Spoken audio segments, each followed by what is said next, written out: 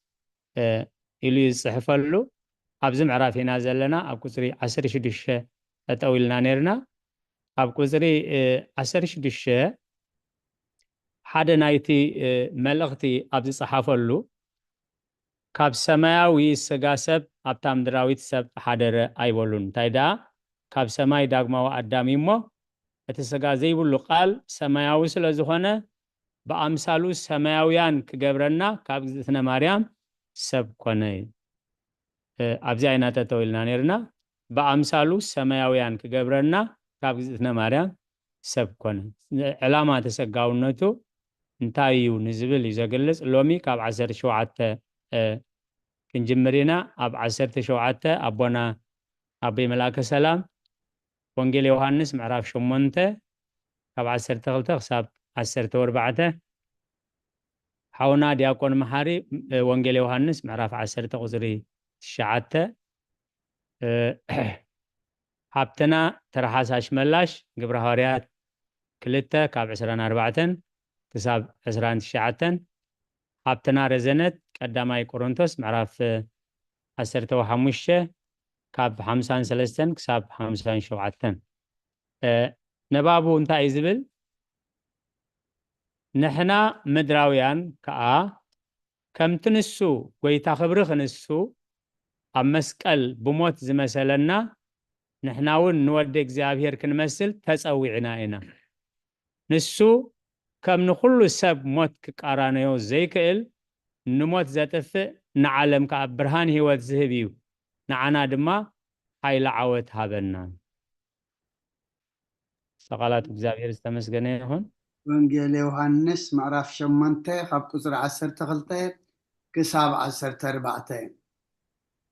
ኢየሱስ ናይ ዓለም ብርሃን እዩ ሽዑ ኢየሱስ ኣነ ብርሃን ዓለም እየ እቲ ስዕበኒ ብርሃን ህይወት ክረክብ እምበር ብጸልማት ኣይክኸይድን እዩ ኢሉ ከም ብሓዱሽ ተዛረቦም ፈሪሳውያን ከዓ ንስኻ ንርእስኻ ትምስክር ኣለኻ ምስክርካ ሓቂ ይኮነን በልዎ ኢየሱስ መሊሱ በሎም ኣነ ንርእሰይ እኳ እንተመስከርኩ ካበይ ከም ዝመጻኹ ናበይ እውን ከም ዝኸይድ እፈልጥ እየ እሞ ምስክረይ ሓቂ እዩ ንስኻትኩም ግና ካበይ ከም ዝመጻኹ ናበይ እውን ከም ዝኸይድ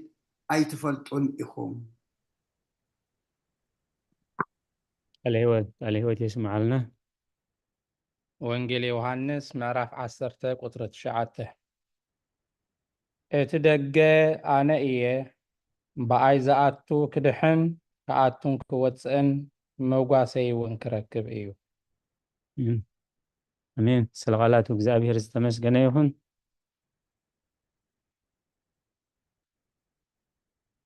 ሕራይ ሃብትና ረዘነት ቅሬታ ሃብትና ተረሓሽ እሺ ሕራይ ቦነ ኣም ተደናጊረ ጠኒሕ ግብረ ሐዋርያት ምዕራፍ 2 ቁጽሪ 24 ሞት ሒዙ ከጽንዖ ስለዘይከኣለ ከዓ ኣምላኽ ካብ ማእሰርቲ ሞት ፈቲሑ ኣተንስኦ ዳዊት ብዛዕባኡ ይብል እዩ እሞ ንእግዚአብሔር ኩሉ ሰዕ ኣብ ቅድመይ ይርዮ ንሱ ብየማነይ ስለ ዘሎ ከዓ ኣይደንህፅን ኢና እየ ንነፍሰይ ኣብ ሲኦል ኣይተሓድጋን ኢኻ ንቅዱስካ ድማ ጥፍኣት ክርኢ ኣይትህቦን ኢኻ እሞ ስለዚ ልበይ ተሓጎስ ልሳነይካ እልል በል ስጋይ እውን ብተስፋ ክሓድር እዩ መንገዲ ህይወት ኣፍለጥካኒ ኣብ ቅድሚ ገጽካ ከዓ ሓጎስ ክተጽግበኒ ኢኻ ኣቱም ኣሕዋትና ብዛዕባ ዳዊት ርእሲ ኣቦታትና ንሱ ከም ዝሞተን ከም እተቐብረን ንኣኻትኩም ብግሁድ ክነግር ግቡእ እዩ መቃብሩ ከዓ ክሳዕ ሎሚ ኣብ ማእከል ኣሎ አሜን ሃሌሉያ الهوت يسمع لنا አሜን ቀዳማይ ቆሮንቶስ ምዕራፍ 15 ካብ 53 እስከ 57 ማለት እዚ ሓላፊ ዘይሓልፍ ክለብስ ይግብኦ እዩ እሞ እዚ መዋቲ ከዓ ዘይመውት ክለብስ እዩ እዚ ሓላፊ ዘይሓልፍ ምስ ለበሰ እዚ መዋቲ እውን ዘይመውት ምስ ለበሰ ሽዑ እቲ ጽሑፍ ሞት ብዓወት ተዋሕጠ ወሞት ኣበይ ኣሎ ብልሕኻ ኣታ ሲኦልከ ኣበይ ኣሎ ዓወትካ ብልሒ ሞት ሓጢኣት እዩ ሓይሊ ሓጢኣት እውን ሕጊ እዩ ግናኸ ነቲ ብጎይታና ኢየሱስ ክርስቶስ ገይሩ ዓወት ዝህበና ኣምላኽ ስብሓት ይኹንሎ አሜን الهوت يسمع لنا ኣብ ቁጽሪ 18 حنت تقصي أزل حدا موكسي زلنا رومي حدا سلسته حبتنا ما أزا قدسان كتن ببلنا يخي نباب قطر 10 شمونته اتماريام زولدتو إيسوس كريستوس نسون سب زخنا أملاخ مخانو مس أبون معرخم زخنا نسو سقا بملباس زي لوت قداما وأملاخ مخانو بملكوتو خمزي حمم زي أمن انتلو وقوز يخون راي كبرنا أملاح أبونا آمين رومي حادي زو سلسته بزعبا ودو بسقا كابزر إداوي التولده كلتا فولس انت أشمي خوانتنا أبونا أتصلالي 4 وسخير أشي نسو إيسوس كريستوس قويتانا كاموتات بمتنسؤ بمنفس قدسنا ودو أملاخ مخانو بحايلي التقاهده سلسمو أب كلهم أهزاب مئزاز امنت كنتكل بؤو تقان حوارياتن اتقبلنا نسخاتكم كأنس كأطلع دبونا فول ستاب سلا زي بالله حرك أتسلي حرا نسخاتكم كأ مساتاتهم صوعات إيسوس كريستوس إيهم أب رومي زلهم صوعاتن قدسانن فقرات أملاخ كلاتكم كاب أبونا أملاخن كاب قويتانا يسوس كريستوسن تسقان سلامن يهالهم آمين أمين قال هوت يسمع لنا آمين أب كسري 24 موكس غير زلو حونا يوسف زفترت حدا كسر 26 أدينا بري إبراويان كلتا كسري 14 الرأي النباب بحنساب كم ببقى خاب كسر 19 زلو مالتيو نسقا مدحانينا كاب سماي إيو بهلاوي أو فطور أيكونن نسوت انتي يبولون قدم عالم بتوحدو مسك زعبير نبرة زبل كاب زيتنا قدس دنجل ماريام مخانو زي آمن انتولو وقوز يخون أملاخ التوحدو سقايو زبل بزيف اللي بتوحدو سقا دلو اتسقاز لبسقال زي تفتر أيو زبل بسقاون بمكراون أي تعنكفن مو بسو يخون كم بحدش كاب قدمو كساع زلالم ود إجزابير والدي مو مسجو نسجدلو كمون كم تمهر تقدس بيت خريستيان بداقم مساعته نأمن يمهرنا إيو كفل سلسته وتر 20 كلتن إذن أيرو مالك أباسات أبوليدس ناب ديوناسيوس أبز صحافة ملوكتو داقم كم زبالة فطور سقا مس فتاري خم توحده نأمن فتاري مس فطور مس توحده بحدا أكل حدا صنع هلاوي يكونه كلته هلاوي أيكونن نحنا دكسب نزن أمن قاب تفترنا كلته هلاوي يزلون نخنسنا نسون نفسن سجان حدا يخون بحدا أكل دم يعبي حدا سبكا يسمى حونا يسيف زفترت معرف عدا كسر 26 أملاك كا بملكعنا كم مثلنا سب نقبر نعاسا بحرن نعواف سماين ننسسان نبزلا مدرن أم مدر لمم نزبل كله لممتا يجزؤه بلا قال هوت يسمع لنا أدينا بري إشي هذا إبراويان كلتة 14 إنبقر يبل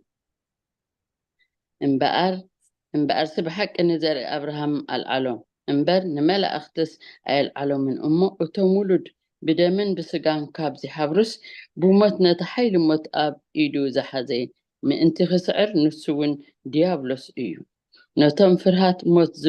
بزلو زمنم ببارنت تتحيزم زنور كلهم حارة من أنت خوتهم إلو نسون بقو حبرم آمين أبنا معرف 4 كفلي 4 كم بحدش غريتها أب كسر 4 موكس غير لزلو حبتنا ملو تنبيت غوسي معرف 10 حدا كاب 9 خساب 10 معرف 4 كفلي 4 كم بحدش كاب زناي روما لكاباسات ليك فصم عبي أبلوديس أب كل بتان زلون ناب كلهم إبسكوبوساتن زي صحفا ملغتي أبلوديس أب4 معزن نزلوا بسبكة هواريات أبزا أمنا أبيات خريستيانات نزلوا إبسكوبوسات يصحف أتم فقرات أحوات بقويتان التحقوس باركس فقرات أحوات نعيسي عزيز حقوسني امنتكم بقويتانان بأملخنان بنقسنان مخانيو إذا خاء كم تمرت بيت خريستيان إيو نبي هوسي بزعبا اغزابير قال كم زبله نياي قوب كغدا اي حدغون إيه كمي أنا أملاخي كم قدس سباي كونكن ناب كتماي أتنيه مسأب بمعرة انبر حبتنا ملونا باخي اوكي نبي هوسي معرف 11 صشعتن 10 أنس أملخيه سباي كونكون أما أخلكم قدسي ينبر بندري قطعة أي متصينيه مهنا ندري مهنا ندري أي وصعنيه نيفرين كتفي إلى دما أي ملسنيه نسو يقاسم أتبدك خاء كم معرف نانقطقط يمصو مونساتهم ددحري تخمن بسا يقاسم እግዚአብሔር يخدو سلعلاتكم استنى عليهوت يسمع لنا حبتنا ممهر تنبيت غلاطيا معرف 4 قصر 4 سلعلاتو እግዚአብሔር استمسكنه يخون كاب قصر 4 كساب قصر 4 مس جبره حساب قصري شمن تزلو موكسي بحدا يتقليل وزلو እግዚአብሔር ቃል ሰብ ክኸውን ስለ ዘለዎ ነዝን ዝመስሎን ተዛረበ እምበር ባዕሉ ኣነ ኣምላኽ እምበር ሰብ ኣይኮንኩን እናበለ ከሎ ንሱ ቅዱስ ሰብ ዳ እዩ እምበር ኣምላኽ ኣይኮነን ዝብል እንተሎ ውጉዝ ይኹን ኣነስ ኩሉ ብዝሰግደሉን ብዘመስግኖን ብስሉስ ቅዱስ ኣኣምን ንሳቶም ብመልክዕ ብገጽ ፍጹማት ሰለስተ ኣካላት መለኮቶም ሓደ ህላዊኦም ሓደ እዮም ንሳቶም ድማ አብን ወልድን መንፈስ ቅዱስን እዮም ሓደ ካብ ቅድስት ሥላሴ ካብ ሰማያት መውራዱን ካብ እግዝእትነ ቅድስት ድንግል ማርያም ሰብ ምዃኑን እግዚአብሔር ቃል መድኃኒና ኢየሱስ ክርስቶስ ካብኣ ተወሊዱ ብስጋ ከም ዝተራእየን ሰብ ዝኾነ ኣምላኽ ክንሱ ድማ ኣብ ማእከል ደቂ ሰብ ከም ዝተመላለሰን ኣኣምን እየ እግዚአብሔር ቃል ምስቲ ዝተዋህዶ ስግኡ ንሱውን ካብ እግዝእትነ ማርያም ዝወሰዶ ሓደ ህላውየ ሓደ ኣካል እምበር እቲ ሓደ ኣምላኽ እቲ ካልኣዩ ድማ ሰብ ኣይብልን እዩ እዚ ሓደ ካብ እግዚአብሔር እዩ ንሱውን ካብ ሰበይቲ ዝተወልደ እዩ ሓብትና መምህር ትምኒት እሺ ገላትያ ምዕራፍ 4 ቁጥሪ 4-5 በሓንሳ ኣለዋ ምልኣት ዘመን ምስ መፀ ግና ነቶም ትሕቲ ሕጊ ዘለው ተሻይጡ ምእንቲ ከውፅኦም ንሕና እውን ውልድነት ምእንቲ ክንረክብሲ ኣምላኽ ነዚ ካብ ሰበይቲ እተወልደ ትሕቲ ሕጊ እውን ዝኾነ ወዱ ለኣኾ عليهوت يسمعلنا ቁጥሪ 13 መወከሲ ኣዴና መምህር ሳራ ማቴዎስ ምዕራፍ 17 ቁጥሪ 5 ኣዴና ትርሓስ ወልዱ ወንጌል ዮሐንስ 12 ምዕራፍ 28 ክሳብ 31 ኣቦና በመልአከ ሰላም ወንጌል ዮሐንስ ምዕራፍ 17 ካብ 1 ክሳብ 16 ቅሬታ ካብ 1 ክሳብ 6 ንባብ ካብ ቁጥሪ 9 ሓደ ከሎ ዝሓምምን ዘይሓምምን እዩ ብስግኡ ይሓምም ሕማሙን ይቕበል ብመለኮት ድማ ንሕማምና ይሐዊ ብሞት ከዓ ንሞትና የጥፍእ ንባሮቱ ፈውሲ ዝሃበና ንሱ እዩ ነቶም ብኡ ዝኣምኑ ኣብርሃሎም ኣብ መንግስተ ሰማያት ኣብታ መለኮታዊት ርስቱ ክትከውን ዘለዋ ሰናይ ሓጎስን ናይ ዘለኣለምን ህይወትን ሃቦም። ክፍሊ 5 ከምኡውን ካብ ትምህርቲ ናይ ሮማ ሊቀ ጳጳሳት ፍጹም ቅዱስ ዝኾነ ኣብሉዲስ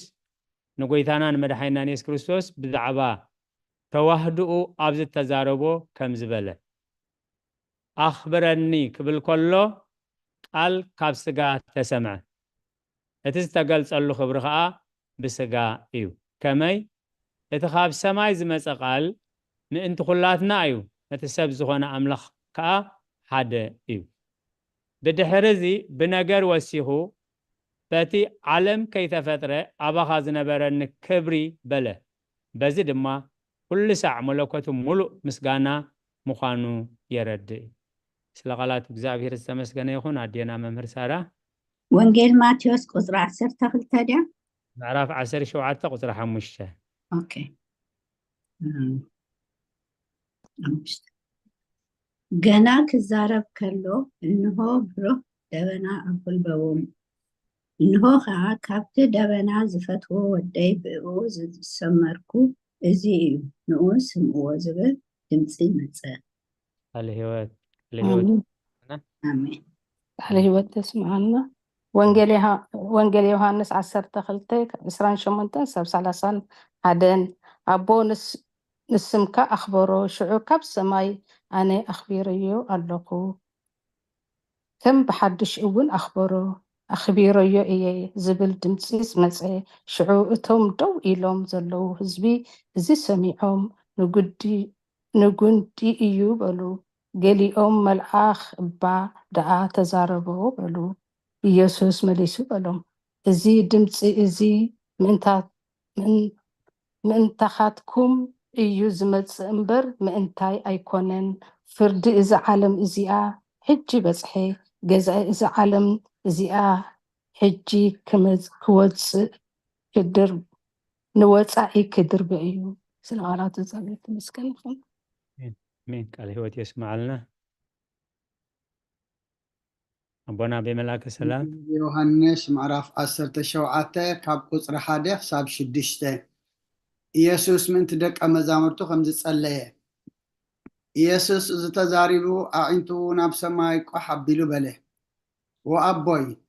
ሕጂታ ግዜ በፂሓ ነዞም ዝሃብካዮ ኩላቶም ናይ ዘለኣለም ህይወት ምእንቲ ክህቦምሲ ንወድኻ ኣብ ልዕሊ ስጋ ዘበለ ምልኪ ሂብካዮ ኢኻ እሞ ንሱ ምእንቲ ከኽብረካስ ንወድኻ ክብሮ ኣምላኽ ሓቂ ንስኻ በይንኻ ምዃንካን ነቲ ዝለኣካዮ ኢየሱስ ክርስቶስን ክፈልጡ ናይ ዘለኣለም ህይወት እዚኣ እያ።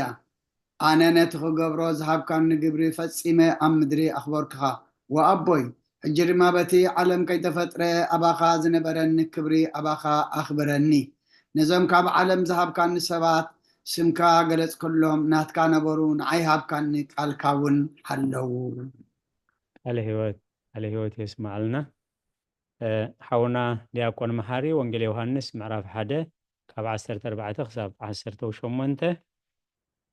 ሓብትና ትረሓሳሽ መላሽ ዕብራውያን 1:14 ሓብትና ረዘነት ገላትያ ቁፅሪ 4 ምዕራፍ 4 ቁፅሪ 4 ንባብ ቁፅሪ 14 እዚ ነገር እዚ ንክብሪ መለኮቱ ዝነግርን ዝበቅዕን እኳ እንተኾነ ንሱ ግና ካብ ክልተ ሓደ ዝኾነ ንሱ እሞ መለኮቱ ምስ ሰብነቱ ኩለንትንኡ ሓደ ገይሩ እዩ ዝተዛረበ። ብመለኮታዊ ክብሪ ምስ እግዚአብሔር ኣብ ማዕረ እዩ ንብል፣ ስጋ ድማ ምስቲ ምስ እግዚአብሔር ኣብ ዝመዓራረ ሓደ ዋህዲ እሞ እዚ ስም እዚ ይረክብ። ወንጌል ዮሃንስ ምዕራፍ 1 ካብ ቁጥሪ 14 ክሳብ 18 እቲ ቃል ስጋ ኮነ ጸጋን ሓቅን መሊእዎ ከዓ ኣባና ሓደረ። ክብሮቱ ድማ ከም ክብርቲ ናይቲ ሓደ ወዲ ነቦ ርኤና። ዮሃንስ ብዛዕባኡ መስከረ፣ እቲ ድሕረይ ዝመጽእ ንሱ ቅድመይ ዝነበረ እሞ ንሱ ቅድመይ ነበረ፣ እቲ ብዛዕባኡ ዝበልኩ ንሱ እዩ ኢሉ ጨደረ። ሕጊ ብሙሴ ተዋሂቡ እዩ እሞ ጸጋን ሓቅን ግና ብኢየሱስ ክርስቶስ መጸ። እምበኣር ከንሕና ኩላትና ካብ ምልኣቱ ጸጋ ኣብ ልዕሊ ጸጋ ተቐበልና። ሓደ እኳ ንኣምላኽ ዝረኣዮ የልቦን እቲ ኣብ ሕቑፊ ኣቦኡ ዘሎ ሓደ ወዲ ንሱ ኣግሃዶ። ስለቃላቱ እግዚአብሔር ዝተመስገነ ይሁን።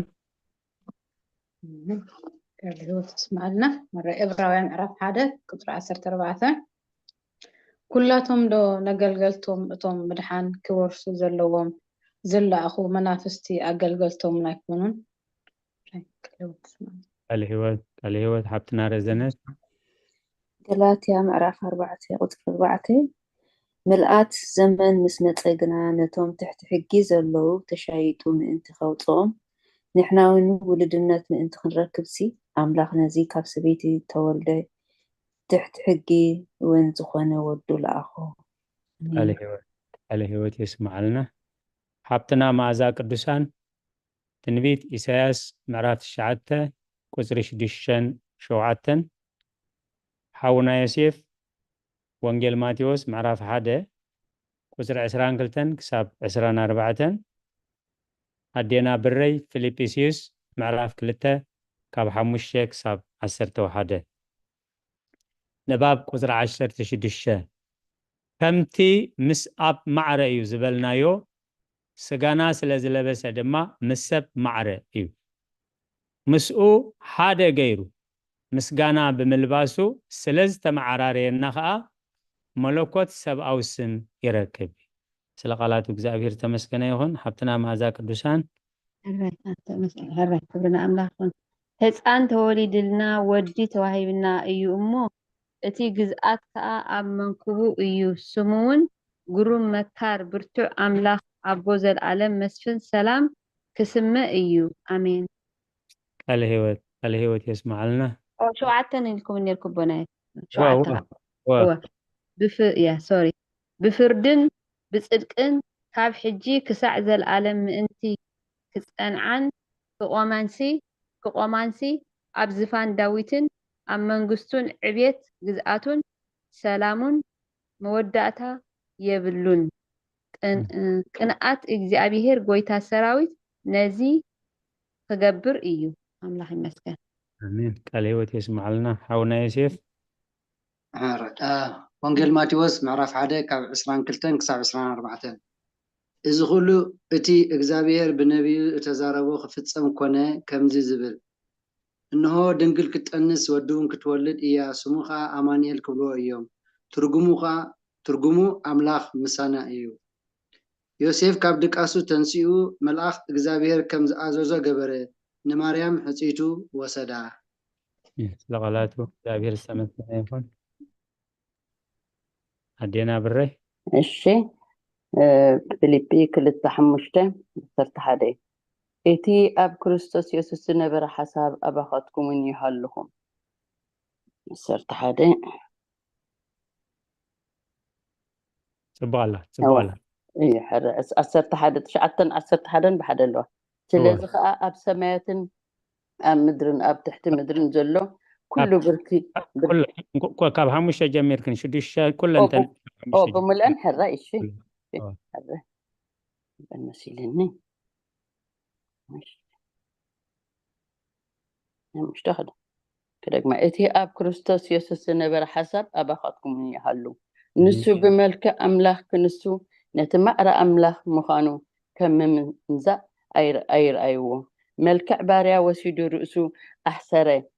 سبون مسألة بنبرته كم سب كوينو ترخبه رؤسو كساب موت أتحتي كساب موت أمسك القا دا تأززي سلازي كأب سماياتن أب مدرن أب تحت مدرن زلو كله بركي باسم يسوس من انتي خمر كرسي لسان زبلو ونخبرك زابي ربو إلي يسوس كريستوس قويتا مخانو كي إمان إيو أملاخ نابلع لخلو لعل زبلو كاب كله سم لعل زبالة سمون ذهبو برهان عالم مخانو تتل أمين اسمع لنا أمين راي حبتنا ملو ወንጌል ማቴዎስ ምዕራፍ 28 ቁፅሪ 19 ሓብትና መምህር ትምኒት ወንጌል ሉቃስ ምዕራፍ 1 ካብ 32 ክሳብ 36 ኣዴና መምህር ሳራ ወንጌል ዮሐንስ ምዕራፍ 1 ካብ 1 ክሳብ 14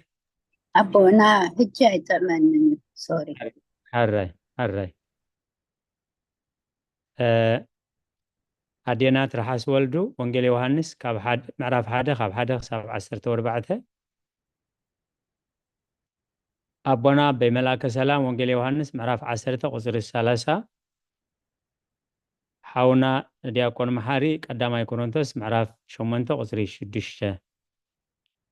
قصري 17 كابت التواهدو هلاوية سقا حنتوكا أيلوتن التواهدو دما سم حدنت مس اغزابير أبزلوو معرنتيو نسب بمفكارون بمستافون هلاوية ملوكتو كم زي تفليه إيو لغلات اغزابير استمسكنا يهون ماتيوس معرف 28 قصر 10 بحد الله والله سلازي خيدو نقولهم أحساب بسم أبون ودن من فسكم بس نطمكم إذا أسسكم كله خحلو نامهاركم دق مزامرتي كبروا إنه دما أنا قصع ودع تعالى كل معلتي بسخاتكم إيه صلاة الله تقول مسكرة هابتنا ممرت مني ወንጌል ሉቃስ ምዕራፍ 1 ካብ 32 ክሳብ 36 ንሱ ዓብይ ክኸውን ወዲ ልዕል እውን ክበሃል እዩ እግዚኣብሔር ኣምላኽ ድማ ዝፋና ብኡ ዳዊት ክህቦ እዩ ንሱ ኣብ ቤት ያዕቆብ ንዘለኣለም ክነግስ እዩ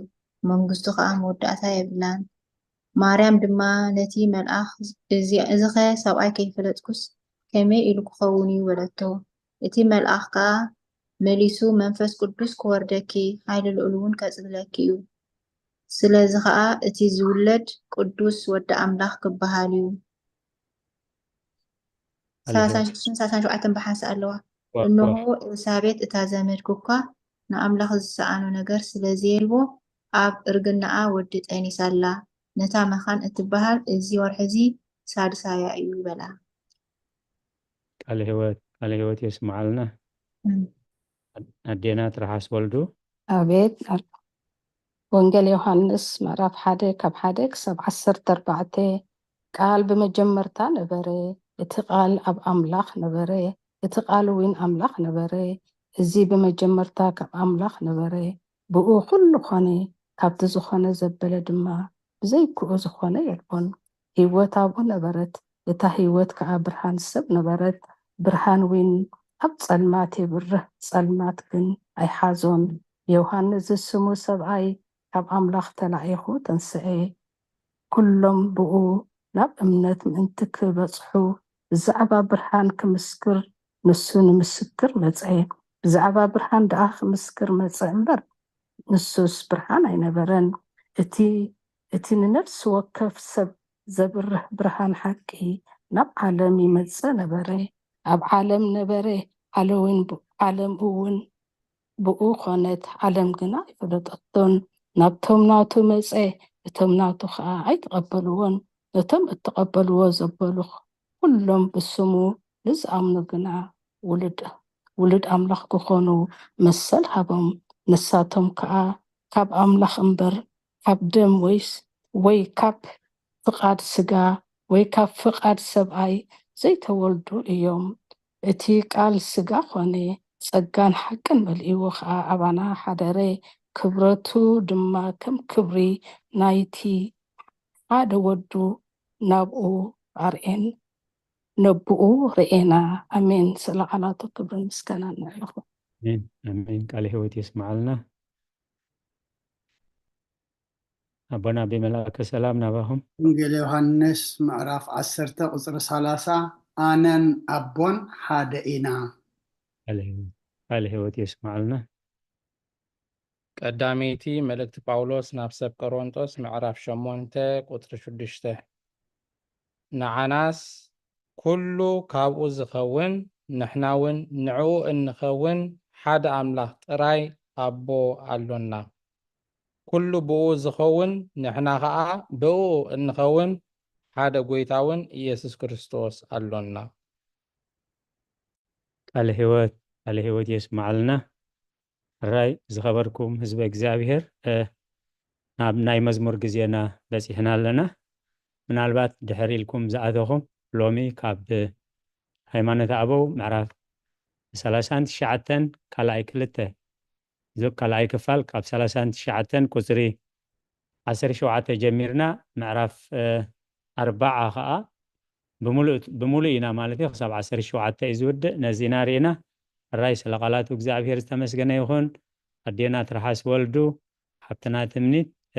ኢድኩም ኣልዒልኩም ኣለኹም ንመዝሙር ትምኒት ዘምርልና ከም ፍቃድ ኣምላኽ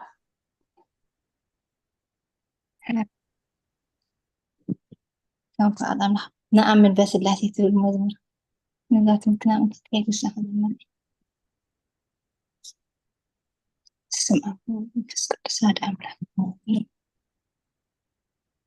نآمن بسلاسي ونآمن بسلاسي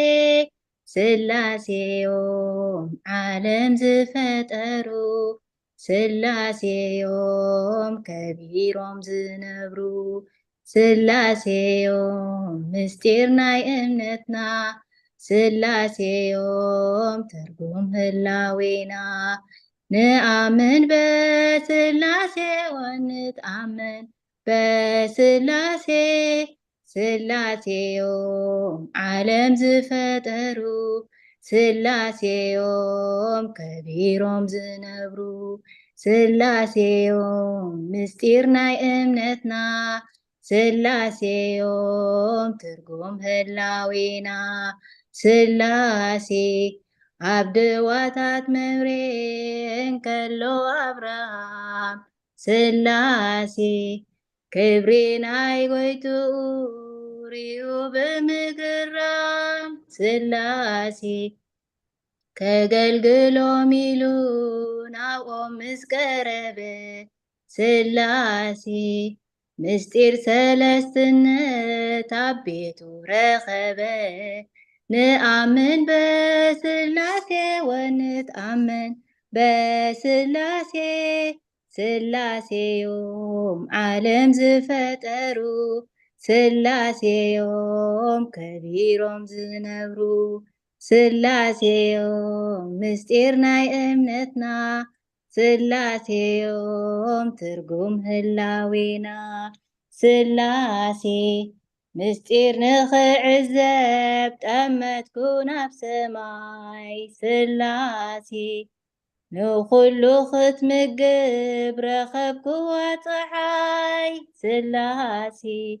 مولو أكل برهان موقت ونعلو سلاسي صحايم برمعات صحايات يبلوا نآمن بسلاسي ونتآمن بسلاسي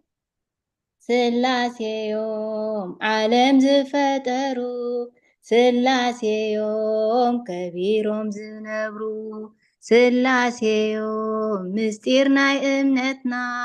سلاسي يوم ترجم هلاوينا سلاسي كابد منا سماي دمسي انقود سلاسي تزفت ووديلو أمسكرة سلاسي بأمثال ركب منفس قدوس ورد سلاسي عبرو بايردانوس كريستوس نبره نآمن بسلاسي ونتآمن بسلاسي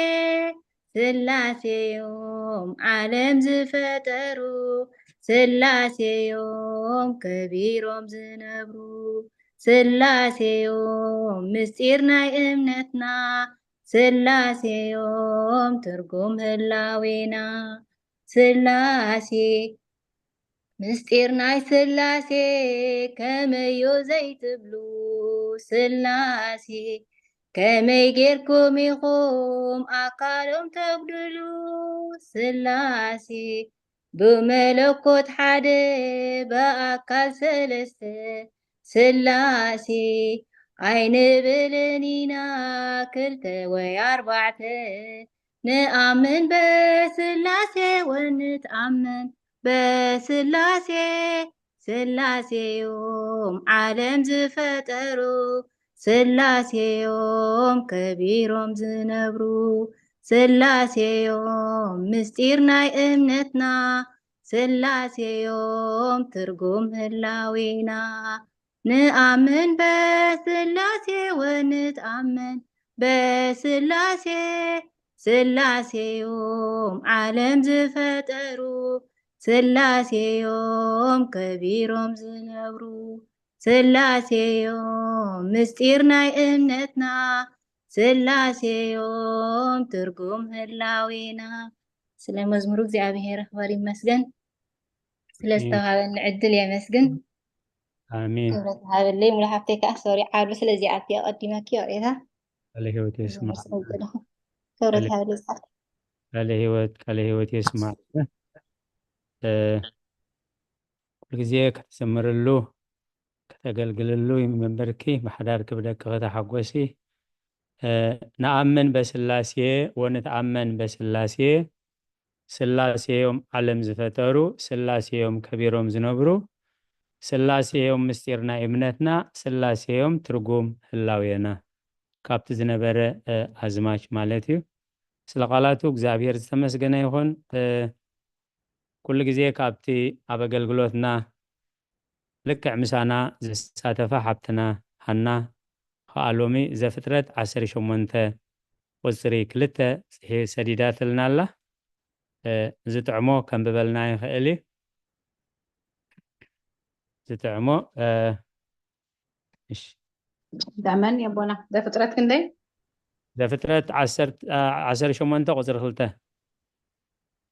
شي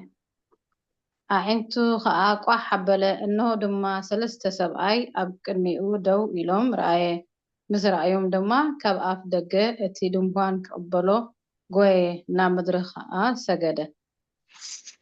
على هو تسمع لنا أبتا مزمور أبدواتات بري ممرينا أبراهام مابزت بل نتا مستير مسايات خيتا مزمورنا سلازي حموش مسمر اللوانا أبتا زماج تراي مالتي بكالكي كنا نأمن بسلاسي ونتأمن بسلاسي حنت مسمر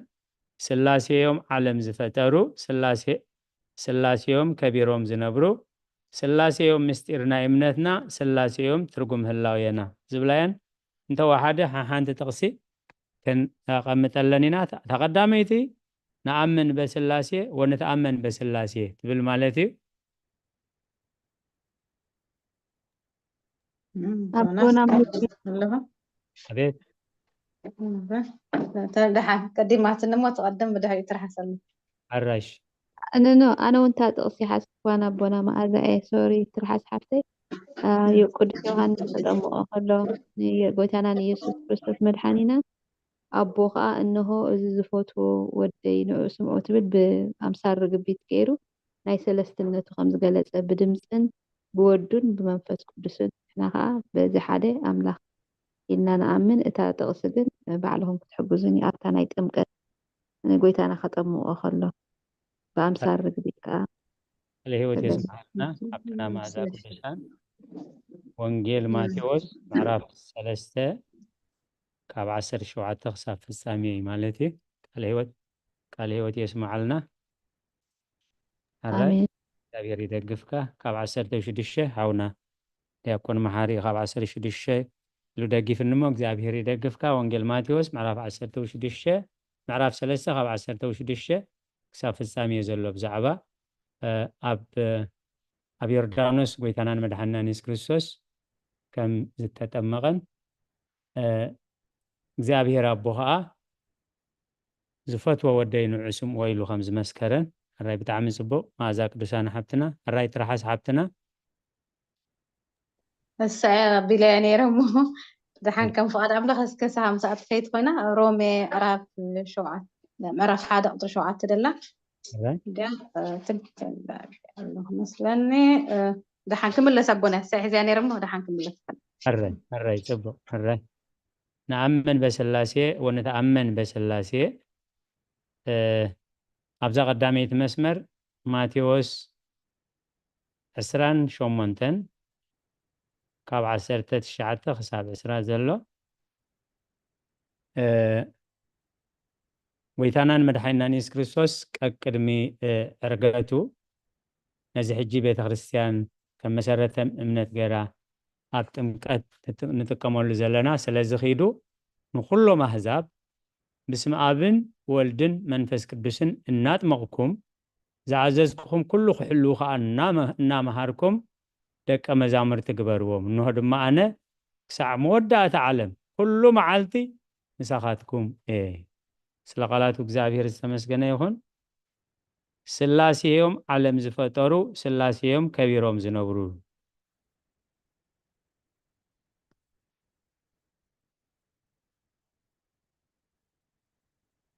ብታራ ደዘይከና ብዝመፀልና ክንከይድ ንኽእል ኢና።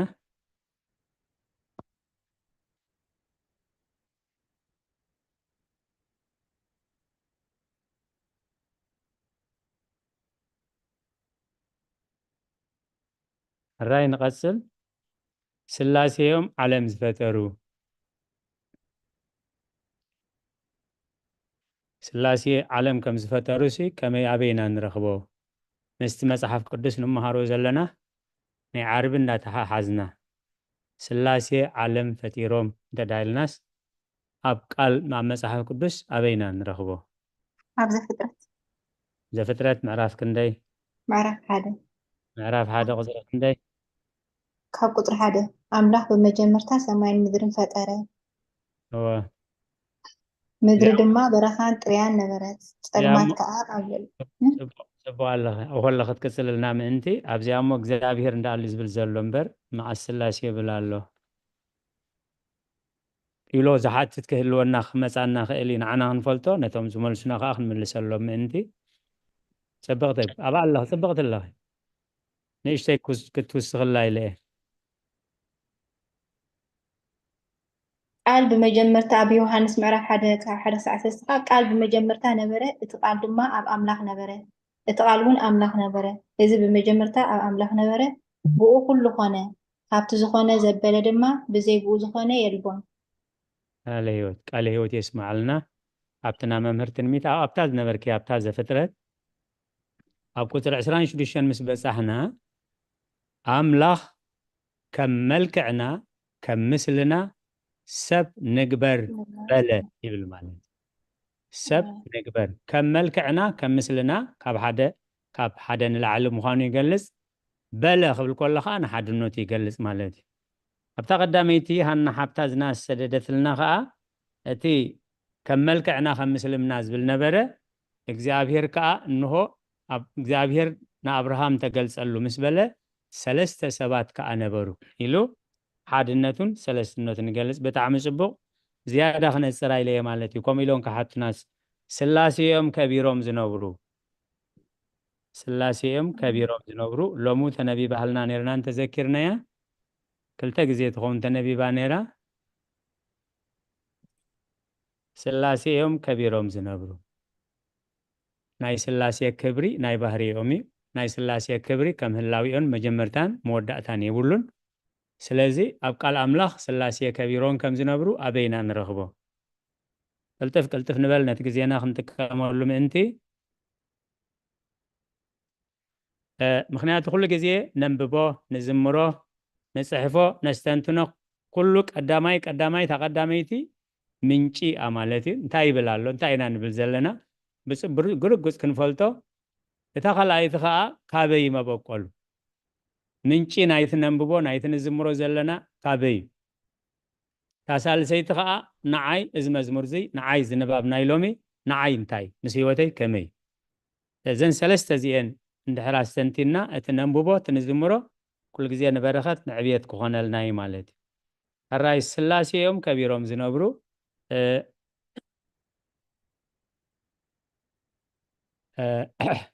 ኣብዛ ናይ ሎሚ ዘንበብናያ ወንጌል ዮሐንስ ምዕራፍ 17 ቁፅሪ 4 ኦ ኣቦይ ካብቲ ቅድሚ ዓለም ዝነበረ ክብርኻ ኣኽብረኒ ካብቲ ቅድሚ ዓለም ዝነበረ ስለ ቃላቱ እግዚአብሔር ዝተመስገነ ይኹን ኣብታ ናይ ጎይታ ጸሎት ንብላ ማለት እዩ ጎይታ እንታይ ኢሉ أنا نتخبر ذهب كان قبر فسيمة أمدر أخبركوها أو أبوي حجرما بتعلم كيف فترة أباخا زنبرن خبري أباخا أخبرني سلازق دس بيت خريستيان سبهاتيه زأمهابيه ووداسيه امزئاه أهازي عالم لليه سيف بكال وستأديه فتح قفان الراي ميت نقبره سلقالات እግዚአብሔር ተመስገነ ይሁን الراي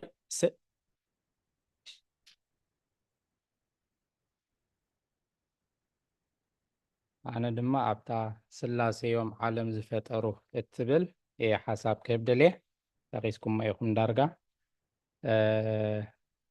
أجي سلاسي خن بالكلنا آبن ولن منفس قدوسن إلنا سلنا أمن مالتي تقلل عبيلو كم تستتقسى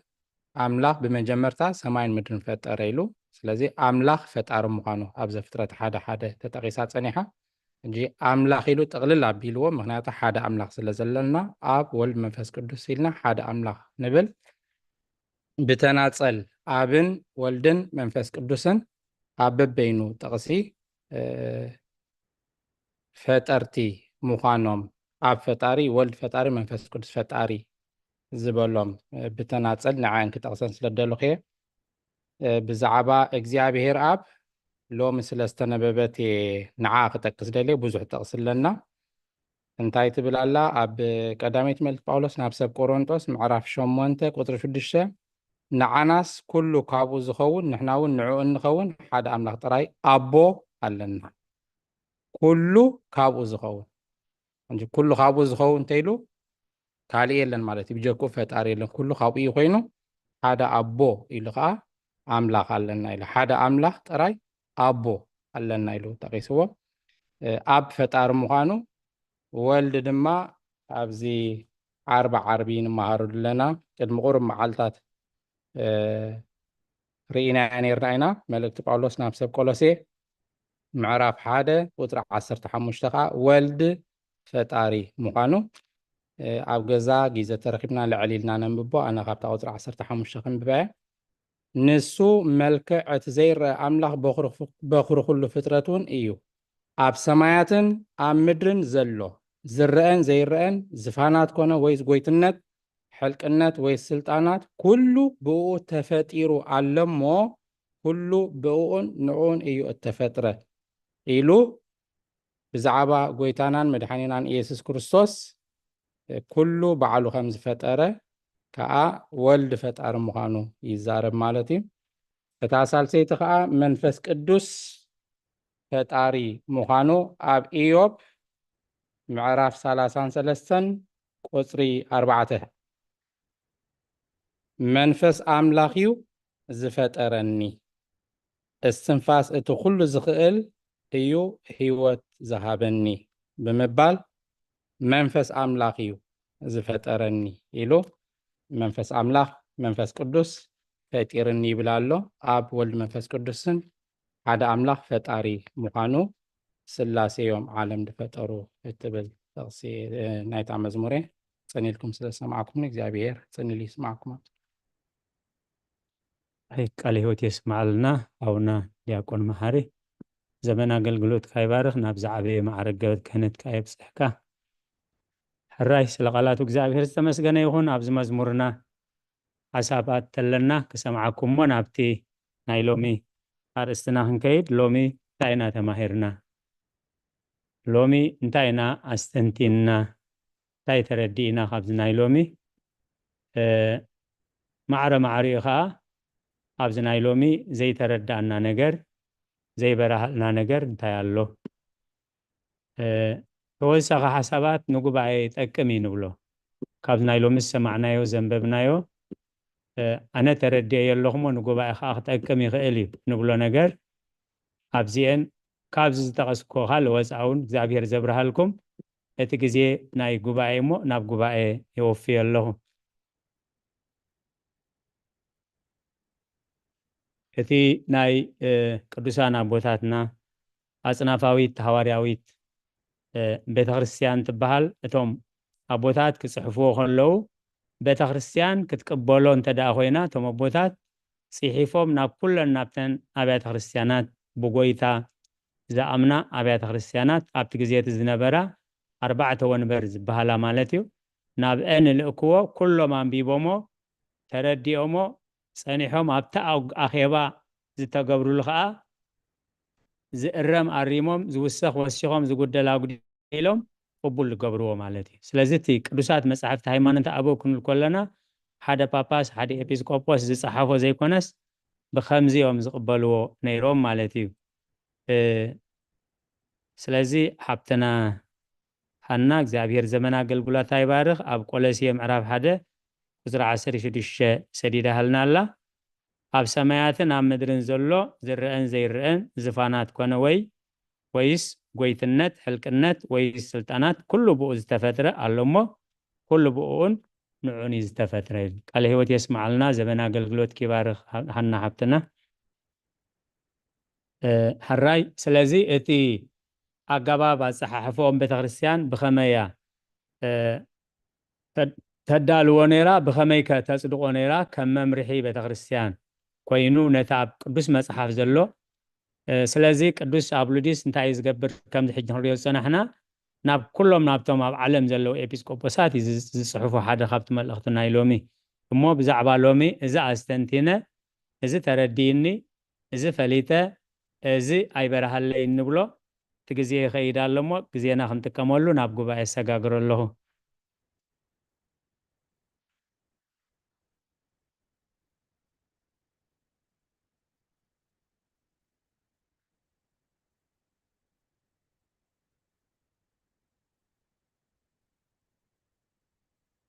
راي حاونا دكتور كفلايك ساب قالوا تزدالو معهم عدل كبكم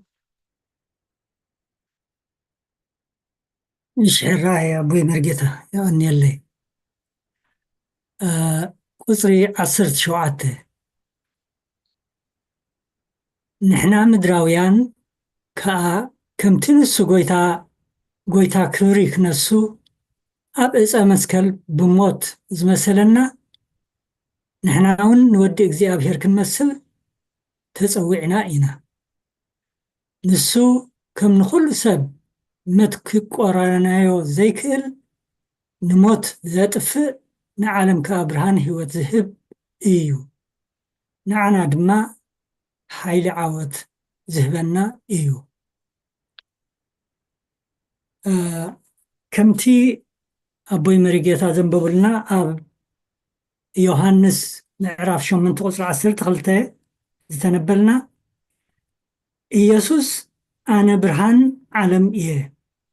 إتزسع بين برهان هيوت كركبنبر بسألمات أي خيدن إيو يبل ببرهانو أنت تملاليسنا هيابات منفس قدس هاب هيوتنا يعززمو برهاننا كوانا حالفو كالوت نتي برهان هيوتنا بمرأي نأملاخ بخبري نخمسقون مخنيات يخون إذن بالإنكالونا جن كل جزية نجاري قلل مالت هيكونن كاب هيوت هوارياتن ساعت كانن كم استمهرنايو طعمي نابرا زي ولو خون يخيل كميسي أما توز نعرف 16-24 قويتانا مدحنان إيسوس كريستوس نهيوتو كدحنا زدلي كدفاء إيو إتن هيوتو مئنتاي كدفاء زدفئكا كرخباء إيو أمو كسعبان نزفتو انتولو هيوتو كبسو مسكال العلو يسعبني يبل بقالم بقبرن يسوس كريستوس انت سميرنا يخاء ولا قوام مسكال انت تسكمنا برهانون هيوتنا يخلعو نتزقاتن صوركا يقللو اب تنبت إساياس معرف شدشته كاب قطر 10 كساب 21 بزعبا يرسالم كمزنا نبب دحرزي صحاي بمعالتي برهانكي اي كتكونن ورحقا بمدمعا اي كتبرهالكن اياه كميسي اكزيابهير زل علماوي برهانكي ኣምላኽኪ ድማ ክብርኺ ክኸውን እዩ። እግዚኣብሔር ዘለዓለማዊ ብርሃንኪ ክኾነልኪ መዓልትታት ሓዘንኪ ከዓ ክውድኣ እየን እሞ ድሕሪዚ ፀሓይኪ ኣይክትዓርብን ወርሕኺ ድማ ኣይክትጎድልን እያ። ኩሎም ህዝቢ ብዘለዉ ጻድቃን ክኾኑ ነታ ሃገር ከዓ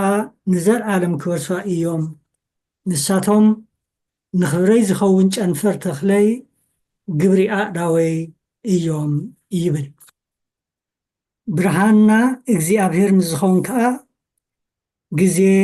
ቦታን ኩነታትን ብዘየገድስ ብትሕትና ብምርዳእ ብምስትውዓልን ብጥበብን ንኽንመላለስ መንገዲ የቕንዓልና። ከምቲ ዝተፀዋዕናዮን ዘብርሃልና ብርሃኑን ንክንነብር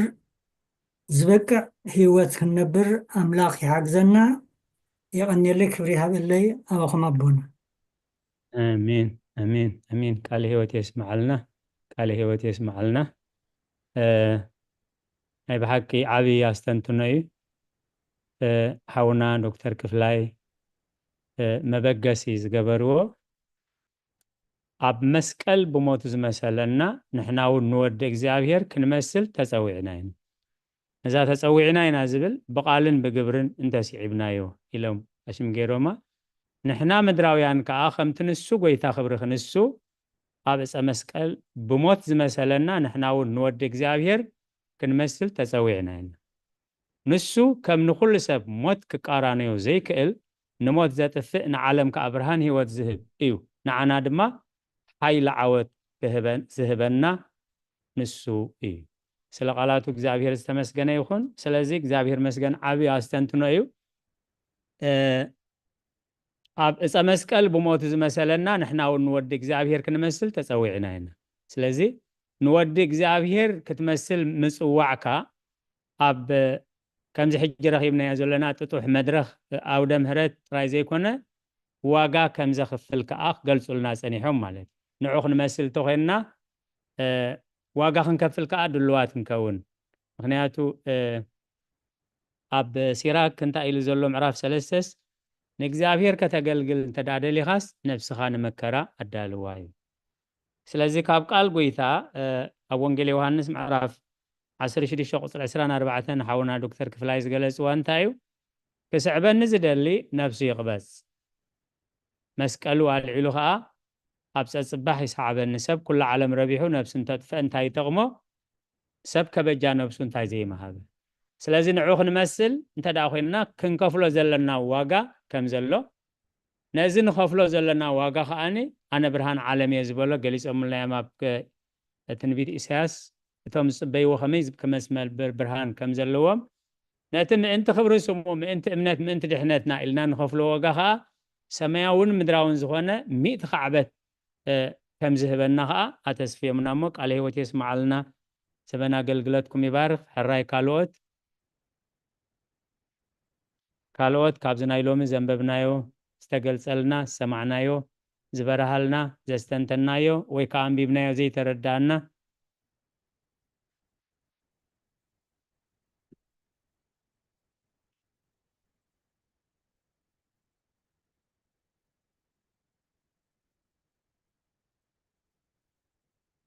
ራይ ስለ ቃላቱ እግዚአብሔር ዝተመስገነ ይኹን። ኩሉ ግዜ ኣብዚ ውሳኔ ናይ እምነት እንታይ ዘሎ ወጎዝ ይኹን ማለት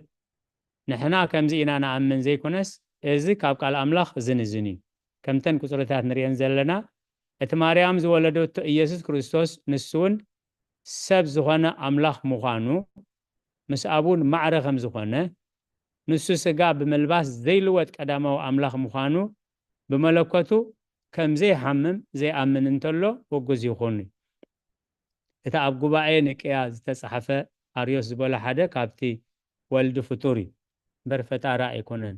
እግዚአብሔር ወልዲ ፍጡር እግዚአብሔር ኣቦ ከዓ ብዘይ ወልዲ ክፈጥር ኣይክእልን ዝብል ንኣምላኽነት ዘጥፍእ ጥራይ ንወልዲ ፍጡር ዝብል ዘይኮነ ነቲ ዘቐመጥዎ ነገር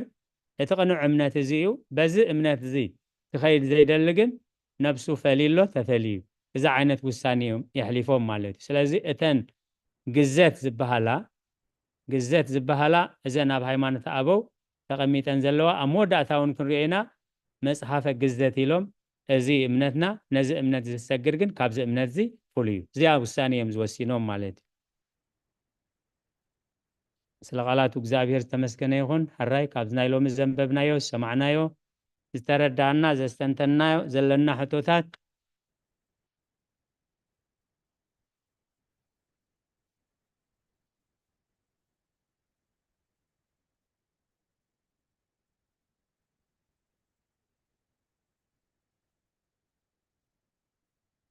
እስቲ ግዜና እንተጥዒምና ከምዚ ተረዲእና ክንመጽእ ምእንቲ ኣቐዲምና ቅድሚ መምፃእና ግዜና ኣጻቢብና ከምቲ ቃል ኣምላኽ ግዜ ዓዲኩም ዝብል ኣንቢብናዮ እንተዳ መጺና ኣብዚ ክግለጽ ከሎ ኣንቢብናዮ እንተመጺና ኣብዚ ክንበብ ከሎ ብዙሕ ነገር ክበርሃልና ክእል እዩ ማለት እዩ ሓድሽ ኣብዚ ክንሰምዖ ከለና ግን ንኸነንብቦ ንኸነስተንትኖ እውን ግዜ ንረክብኒ ኢና እሞ ምስቲ ዘለና ዘለኩም ፅበት ግዜ ኣቐዲምና ነቲ ምዕራፍ ኣንቢብናዮ ክንመጽእ ብጣዕሚ ሓጋዚ እዩ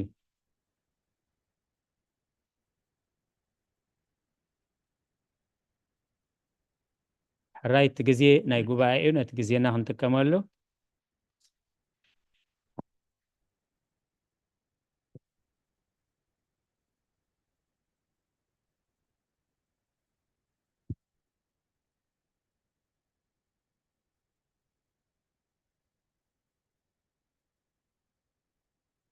ኣብ ምዕራፍ 39 ኣብ ቁፅሪ 16-19 ደስ ድብላኒ እየ ደጊመ ከንብበን ደልየ ኣብ ቁፅሪ 16 ካብ ሰማይ ስጋዊ ሰብ ኣብቲ ምድራዊ ሰብ ሓደረ ኣይበሉን እንታይ ደኣ ካብ ሰማይ ዳግማዊ ኣዳም እዩ እሞ እቲ ስጋ ዘይብሉ ቃል ሰማያዊ ስለ ዝኾነ በምሳሉ ሰማያውያን ክገብረና ካብ እግዝእትነ ማርያም ሰብ ኮነ በሉ ኣብታ ቁጥሪ 19 ንስጋ መድሓኒና ካብ ሰማይ እዩ ብህላዊኡ ፍጡር ኣይኮነን ንሱ ጥንቲ የብሉን ቅድመ ዓለም ብተዋህዶ ምስ እግዚአብሔር ነበረ ዝብል ካብ እግዝእትነ ቅድስት ድንግል ምዃኑ ዘይኣምን እንተሎ ውጉዝ ይኹን ትብል ኣብዛ ቁጥሪ 19 ይቕሬታ ከምኡ ዝብል እምነት ስለ ዘሎ ናይ ብዙሓት እዩ ንስጋ መድሓኒና ካብ ሰማዩ ብህላዊኡ ፍጡር ኣይኮነን ንዝብሉ ማለት እዩ ንሕና ግን እንታይ ኢና ንኣምን እቲ ስጋ ኣዳም እዩ ካብ ኣዳም ካብ ሄዋን ዝወረስናዮ ደቂ ደቁ ንኣዳም ኮይንና ኣብ እግዝእትነ ቅድስት ድንግል ማርያም ምስ በፅሐ ካብ ድንግል ማርያም ካብ ስጋኣ ስጋ ካብ ነፍሳ ነፍሲ ወሲዱ ከም ዝተወልደ እምበር ብፍሉይ ስጋ ኣዳልዩ ካልእ ስጋ ፈጢሩ ኣይኮነን ፀኒሑ እግዚአብሔር ስለዚ ካብ ሰማዩ ካብ ድንግል ማርያም ምንም ኣይወሰደን ዝብሉ ስለ ዘለው ጃስ ናብ ማህፀና መፅዩ ከም ምሕደሪ ጥራይ ተጠቂምላ እምበር ካብኣ ስጋ ኣይወሰደን ነፍሲ ኣይወሰደን ወላ ሓንቲ ዝወሰደ የለን ምሕደሪ ጥራይ ተጠቂምላ ድብል እምነት ስለ ዘሎ እዚ ከዓ ፍጹም ክሕደት ምዃኑ እዩ ከስምረላ ደልየ ካብ ቅድስት ድንግል ማርያም እዩ ስጋን ነፍስን ወሲዱ ሕጂ ንምንታይ ነዚኣ ክተቕሳ ደልየ ዋ ነፍሲ ደኣ እሞ ከመይ ኢሉ ይወስድ እግዚኣብሔር ህልው እዩ ዝነበረ እንዲ ስጋ ምናልባሽ ክወስድ ይኽእል እምበር ነፍሲ ከመይ ኢሉ ይወስድ ዝብል ኣባሃህላ እውን ኣሎ እግዚኣብሔር ህላውነቱ ብመለኮት ደኣ እምበር ብነፍሲ ይኮነን ካብ ድንግል ማርያም ነፍሲ ይወሰደን ስጋ ጥራይ ወሲዱ እንድሕር ንብል ሃሊና ከዓ ምዉት በድኒ ይወሲድ ኢና ንብል ዘለና ስጋ ብዘይ ነፍሲ ህይወት የብሉን ነፍሲ እንድሕር ተፈልያ ካብ ስጋ እቲ ስጋ ምዉት እዩ ስለዚ ስጋ እውን ብደይ ነፍሲ ክወስድ ኣይክእልኒ ነዚኣ እየ ከስምረላ ደልየ ንሕና ኦርቶዶክስ ተዋህዶ እንኣምኖ ዘዳለዎ ኣቐዲሙ ዝፈጠሮ ስጋ የብሉን ካብ ሰማይ ደምፅኦ ሒዝዎ ድመፀ ስጋ የብሉን እንታይ ደኣ እቲ ካብ መሬት ካብ ጭቃ ድተፈጥረ ስጋ ኣዳም እዩ ንሱ ከዓ ካብ እግዝእትነ ቅድስት ድንግል ማርያም ወሲዱ ቃል ምስ ስጋ ተዋሂዱ እዩ ተወሊዱ ስጋ በይኑ ጥራይ ከዓ ኣይኮነን ምክንያቱ ስጋ በይኑ ምዉት እዩ በድኒ እዩ ነፍሲ ስጋን እዩ ወሲዱ ማለት እዩ እዚኣ ከስምረላ ስለ ደለኹ ኣብዚ معرف 4 خا ኣብ ቁጥሪ 7 ሓደ ካብ ቅድስት ስላሴ ካብ ሰማያት ምውራዱን ካብ እግዝእትነ ቅድስት ድንግል ማርያም ሰብ ምዃኑን እግዚአብሔር ቃል መድኃኒና ኢየሱስ ክርስቶስ ካብኣ ተወሊዱ ብስጋ ከም ዝተረኣየን ሰብ ዝኾነ ኣምላኽ ክንሱ ድማ ኣብ ማእከል ደቂ ሰብ ከም ዝተመላለሰን ኣኣምን እየ። ኣብ ውዳሴ ማርያም ናይ ሓሙስተ ጠቂሳላ እዚኣ ከዓ ካብቲ ኣዝያ ክንፈልጣ ዘለና መሰረት ናይ እምነትና እዩ። ኣብ ወልድ መንፈስ ቅዱስ ኢልና ስላሴ ንብል ወይ ድማ ሓደ ኣምላኽ ንብል። ኣብ ስጋ ኣይለበሰን መንፈስ ቅዱስ ስጋ ኣይለበሰን ሓደ ካብ ቅድስቲ ስላሴ ካብ ኣብን ወልድን መንፈስ ቅዱስን ወልድ በይኑ ካብ ሰለስተ ስላሴ ሓደ ኣብን ወልድን መንፈስ ቅዱስን ንብል እቲ ወልድ በይኑ እዩ ካብ እግዝእትነ ድንግል ማርያም ስጋ ለቢሱ። ንምንታይ እዚኣ ጠቂሰያ ናይ መን ስጋ ኢና ንበልዕ ቅዱስ ቁርባን ክንወስድ ከለና ናይ ወልድ ጥራይና ንወስድ ጠቕልል ኣቢልና ናይ ስላሴ ስጋ ኣይንብልን ኢና ናይ ወልድ ጥራይና ስጋ ንወስድ። እግዚአብሔር ኣብ ስጋ ኣይለበሰን እግዚአብሔር መንፈስ ቅዱስ ስጋ ኣይለበሰን ወልድ ጥራይ ሓደ ካብ ቅድስቲ ስላሴ ካብ ሰማያት ወሪዱ ካብ እግዝእትነ ቅድስት ድንግል ማርያም ከዓ ሰብ ኮይኑ እቲ ቃል መፂኡ ምስ ስጋ ተዋሃሂዱ ተራእዩ ንሳና ከዓ ከም ደቂ ሰብ ከም ዝተመላለሰ ንኣምን እዩ ድብል ዘሎ። ስለዚ ወልድ በይኑ እዩ ስጋ ለቢሱ ናይ ወልዲ ስጋ ኢና ከዓ ንበልዕ። ኣብዚኣ እንታይ ክብል ደሊ እግዚአብሔር ወልድ በይኑ እኳ ስጋ እንተለበሰ ድንግል ማርያም ግን ኣብ ማህፀና ዝሓደረ ወልድ በይኑ ጥራይ ማለት ኣይኮነን። ምክንያቱ እግዚአብሔር ኣብ ዘለዎ ወልድን መንፈስ ቅዱስን ምስ ህልዋት እዮም ወልድ ኣብ ዘለዎ ኣብን መንፈስ ቅዱስን ምስ ህልዋት እዮም መንፈስ ቅዱስ ኣብ ዘለዎ ከዓ ኣብን ወልድን ህልዋት እዮም ንሰከንዲ ይኹን ንቅፅበት ዓይኒ ተፈላለዮም ኣይፈልጡን እዮም። ስለዚ ቃል መፂና ኣብ ድንግል ማርያም ናብ ከርሳ ክሓድር ከሎ ብልምዲ ኩሉ ሰብ ዝመስሎ ወልድ ስለ ስጋ ስለ ዝለበሰ ወልድ መፂ ኣብ ማህፀና ሓዲሩ ንብል ኢና። ግን ስለ ዘይፈላለዩ ኣብ ምስኡ ነይሩ እዩ መንፈስ ቅዱስ ከዓ ምስኡ ነይሩ እዩ። እንታይ ብል ኣብ ሃይማኖት ኣበው ንግዚኡ ሕጂ ዝክሮን እቲ ጠቕሲ ድንግል ማርያም ኣብ ማህፀና ኣብን ወልድን መንፈስ ቅዱስን ከም ዝሓደሩ ኣብ ንኸፅንዓ ወልድ ስጋ ንክለብስ መንፈስ ቅዱስ ከዓ ንኸንፅሃ ከም ዝሓደረ ይብል ማለት እዩ። እዚኣ ከዓታ ካልአይቲ ከስምረላ ደለኹ እየ። ናይ መወዳእታ ኣብ ቁጥሪ 16 ኣብዛ ምዕራፍ 4 ከምቲ ምስ ኣብ ማዕረ እዩ ዝበልናዮ ስጋና ስለ ዝለበሰ ድማ ምስ ሰብ ማዕረ እዩ። እዚኣ ብጣዕሚ ትገርም እያ ከነስተብለላ ከምቲ ምስ ኣብ ማዕረ እዩ ዝበልናዮ ስጋና ስለ ዝለበሰ ድማ ምስ ሰብ ማዕረ እዩ። ምስኡ ሓደ ገይሩ ስጋና ብምልባሱ ስለ ዝተመዓራረየና ከዓ መለኮት ሰብኣዊ ስም ይረክብ። ያ ንወልድ ምስ ኣብ ማዕረ ንብሎ ኢና ኣነ ናቦን ሓደ ኢና ከም ዝበለ ማለት እዩ። ወልድ ከምቲ ኣብ ቅዳሴ ማርያም ኩሉ ግዜ ንሰምዖም ወልድ ካብ ኣቦ ኣይንእስኒ ኣቦ ከዓ ካብ ወልድ ኣይዓብን እዩ። ስለዚ ኣብን ወልድን ማዓረ እዮም ከም እንብል ስጋ ስለ ዝለበሰ ከዓ ምሳና ከዓ ማዓረ እዩ። ምስ ኣብ ጥራይ ኣይኮነን ማዓረ ወልድ ማለት እዩ። ምሳና ምስ ደቂ ሰባት ከዓ ማዓረ እዩ። ስለምንታይ ስጋና ስለ ዝለበሰ ከማና ፍጹም ሰብ ስለ ዝኾነ ካብ ሰበይቲ ስለ ዝተወልደ ከዓ ፍጹም ሰብ ከማናይ ማዓሬናይ ማለት እዩ ሳያ ትብል ደላ። ስለዚ ከዓ ኣብ ዕብራውያን ምዕራፍ 2 ኣሕዋተይ ንምባል ኣይሓፈረን ይብሎ። ካብ መዝሙር ዳዊት ጠቂሱ እውን ስመይ ንሕዋትካ ክነግሮም እየ ብምባል ኣሕዋተይ ንምባል ኣይሓፈረን። ስለዚ ክርስቶስ ንዓና ንደቁ ንደቂ ሰባት ኣሕዋተይ ኢሉ ይፅዋዓና ብስጋ ከማና ስጋ ስለ ዝለበሰ ፍጹም ሰብ ስለ ዝኾነ ማለት እዩ። ምስኡ ሓደ ገይሩ ስጋና ብምልባሱ ስለ ዝተመዓራረየና ከዓ መለኮት ሰብኣዊ ስም ይረክብ። ሰብኣዊ ስም ማለት ክርስቶስ ዝብል ስም ማለት እዩ። ኢየሱስ ዝብል ስም ቅድሚ እግዚአብሔር ቃል ካብ ድንግል ማርያም ምውላዱ ክርስቶስ ቅድሚ ምውላዱ ክርስቶስ ድብል ሽም ኣይነበረን ኢየሱስ ድብል ሽም ኣይነበረን። ኣብ መጽሓፍ ቅዱስ እግዚአብሔር ከም ዝበለ ኣምላኽ ከም ዝበለ ኢና ንብል እምበር ክርስቶስ ከምዚ ገይሩ ክርስቶስ ከምዚ ኢሉ ኢየሱስ ከምዚ ኢሉ ድብል ኣብ ኦሪት ብፍጹም ኣይንረክብን ኢና። ዳሓር ግን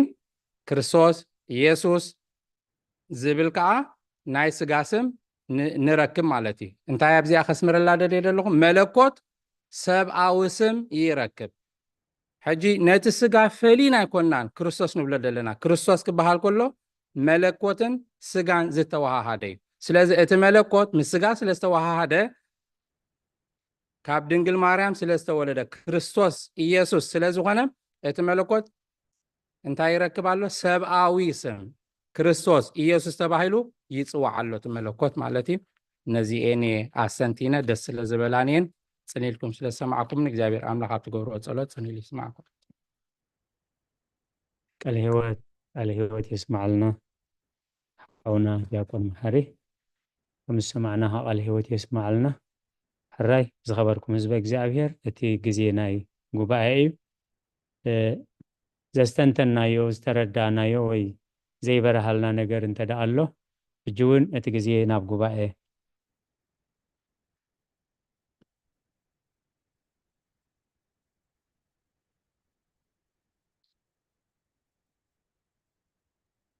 حراي حتو رئيتون دحر زيبلنا خوينو انتليكم اللوانا قرب دقايق انده زيبلنا قن أبونا بملأك سلام قال معدان غيرهم بصلوت كعاسولنا نبونا أب أودم حرات بخبري عدم أبونا أنا كهتت له حراي أدينا من مرسارة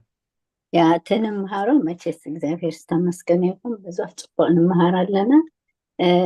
هجي حنساب هجي حاونا كبره صنحة تقوى تمهرت انديو جن كمزي نود سبس نفس ناس مس أملاخ زم عرارنا خوين السلا سمعني يفرح كم وعينة حسابسي أبو وشتنا كنه دروس يفرحني إن نزيسي كما يجيركم تبروهن اسكي تحت رقم عدينا أنا سي هجي نعبنت تكن ما هاروز صنحنا سي بتعمي أملاك سي كندينا ينود سب كبرت ذهبنا يرعيني نا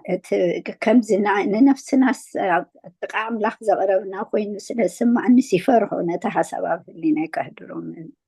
نا كما يكنوستو يقبان عليه هو تسمع لنا هبت مسرة امنتنا نا እግዚአብሔር ሓድነትን ሰለስትነትን ና እግዚአብሔር ወልድ መለኮትን አምላክነትን ተሰጋውነትን መድኃኒነትን ተበጃዊነትን ከሐስነትን እዚአን እንተን መሰረተ እምነትና ማለት ሕጂ ጎይታ ኢየሱስ ክርስቶስ ካብ ስጋ ስጋ ካብ ነፍሳ ነፍስ ወሲዱ ፍጹም ሰብ ኮነ ይብል ማለት አጋጣሚ ዛናይ ፊልጵስዩስ ለማዓንቲ ዝተነበት ደጊመ ከንብባ እቲ ኣብ ክርስቶስ ዝነበረ ሓሳብ ኣባኹም ይሃሉ እቲ ኣብ ክርስቶስ ዝነበረ ሓሳብ ኣባኹምን ይሃሉ ንሱ ብመልክዕ ኣምላኽ ክንሱ ነቲ ማዕረ ኣምላኽ ምዃኑ ከም ምንዛዕ ይረኣዮን መልክዕ ባርያ ወሲዱ ርእሱ ኣሐሰረ ሰቡን መሰለ ብንብረቱ ከም ሰብ ኮይኑ ተረኽበ ርእሱ ክሳብ ሞት ኣታሓተ ክሳዕ ሞት ኣብ መስቀል እኳ ደኣ ተኣዘዘ በቲ ዝኸፈለልና ዋጋ እዩ ማለት ነቲ ንኣምላኽነቱ ዝመልከት ከዓ ስለዚ ከዓ ኣብ ሰማያትን ኣብ ምድርን ኣብ ትሕቲ ምድርን ዘሎ ኩሉ ብርኪ ብስም ኢየሱስ ምእንቲ ክንብርከኽ ልሳን ዘበለውን ንኽብር እግዚኣብሔር ኣቦ ኢሉ ኢየሱስ ክርስቶስ ጎይታ ምዃኑ ክእመን እዩ ኣምላኽ ናብ ልዕሊ ኩሉ ልዕል ዘበሎ ኣብ ልዕሊ ኩሉ ስም እውን ልዕል ዝበለ ስም ሃቦ ይብል ኣብ ጉባኤ ቁስጥንጥንያ ካብቶም ዝተፈጸሙ ሰለስተ ነገራት እንታዮም መቅደኒዮስ ሊቀ ጳጳሳት ነይሩ ወልድ ፍጡር ኢሉ ማለት እዩ መንፈስ ቅዱስ ህጹጽ ኢሉ ሰባልዮስ ከዓ ስላሴ ዝበሃል የለን እግዚአብሔር ሓደ እዩ እቲ እግዚአብሔር ሓደ ግን ኣብ ዘበነ ኣበው ኣብ ተባሂሉ ኣብ ዘበነ ወልድ ወልድ ተባሂሉ ኣብ ዘበነ መንፈስ ቅዱስ ከዓ መንፈስ ቅዱስ ተባሂሉ እምበር ስላሴ የለን ኢሉ ዝኸሓደ እዩ ማለት እዩ ኣብዚ ጉባኤ እዚ ኣብ ሊናርዮ ዝተባህለ ነፍሲ ኣይወሰደን ኢሉ ማለት ነፍሲ ኣይወሰደን ምክንያቱ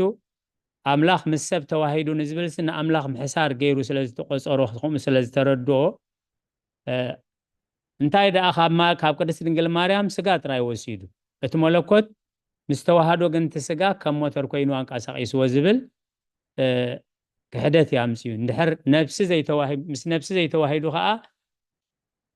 تاتدحر نفس سلازغونت نفس أيد حنتن مالت ندحر نفس زي وسيدو مالت ندحر نفس زي وسيدو خا فتصم سبك بها لايك إلني مالت سلازي اتمسانا نمعراريو تحت كابتن حنا ازتحتنا يو تحت مبر مسانا من معرر رايط رازي كونسي أما بالعمال مولادو كابانا تحت يلو نتتحتتنا نتوردتنا زتسكم قويتاي مالت سلازي فتصم سب فتصم أملاخي حمامة موتة تقبرة نبلو زلنا كل زي نتسب أو نتوز ملكتي مالت مكرا مسكال تقبل أبكر من بيلاتوس ندحري تأثيرو أبكر من بيلاتوس قومه تخلو ربع بأنت سلاسي كيلنا خلو تزبط صح صوات ومكرا نذكره سلازة أملاخ كمانا خوين أملاخ نعانا مسيلو سقانا لبيسو وردتنا تسكيمو كاب وردت كامرقم ناس أغيرنا إنان بالمالت سلازي زفرح يبولون زسكف نجار يبولون እግዚአብሔር ፈትዩ ምስአና ተዋሂዱ እንታይ አታመለኽት ግን ከም ተሓውና ዶክተር ክፍላይ ዘስተንተኑልና ንሱን ዓና ዝመሰለሲ ንሕና ንዕኡ ምእንቲ ክንመስል እዩ ስለዚ ብቃልን ብግብርን ክንመስሎ ኢና ተፀዊዕና ነዚ ክንመስሎ ከዓ ዋጋ ይኽፍለና ዓይነት ዋጋ ድሕር ከፊልና ይኻ ዕፅፍን ድርብን በረኸት ክበና እዩ ምናልባት ተመልሻ ክትከውን ተስፋ ገብራ ዴና ምርሰራ هو أبونا بطعمي تفيس تمسكني امين امين كبرنا زخر سميغون حرا أبونا بملأك سلام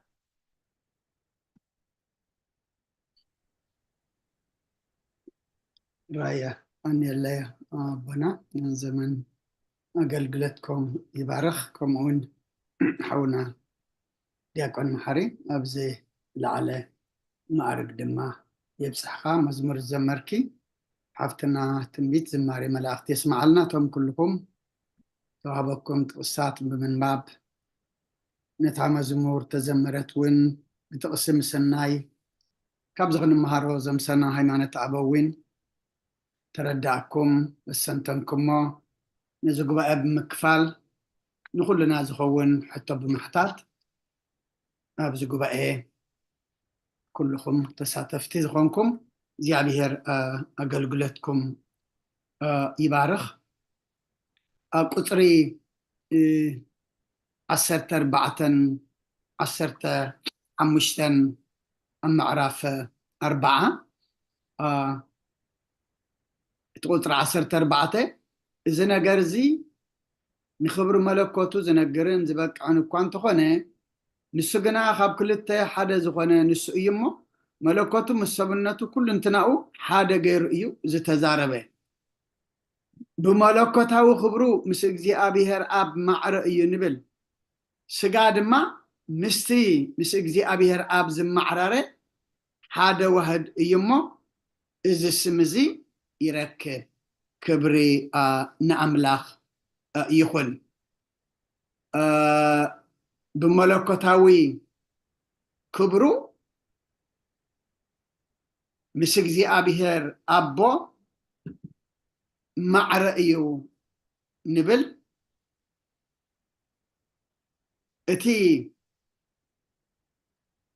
ምስጋና ዝለበሶ ድማ ምስ እግዚአብሔር አቦ ድማ ዝማዕራረ ሓደ ዋህድ ኢሉ እዚ ስም እዚ ይረክብ ኢሉ ኣብታ ወንጌል ዮሐንስ ምዕራፍ 1 ቁጥሪ 14 ተጠቅሰተልና እቲ ቃል ስጋ ኮነ ጸጋን ሓቅን መሊእዎ ከዓ ኣባና ሓደረ ክብረቱ ድማ ከም ክብሪ ናይቲ ሓደ ወዱ ነብኡ ረአና ደጊምውን ኣብ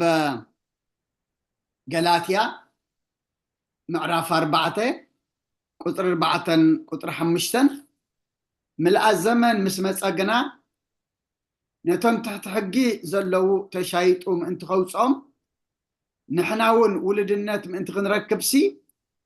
ኣምላኽ ነዚ ካብ ሰበይቲ እተወልደ ትሕቲ ሕጊ እውን ዝኾነ ወዱ ለኣኾ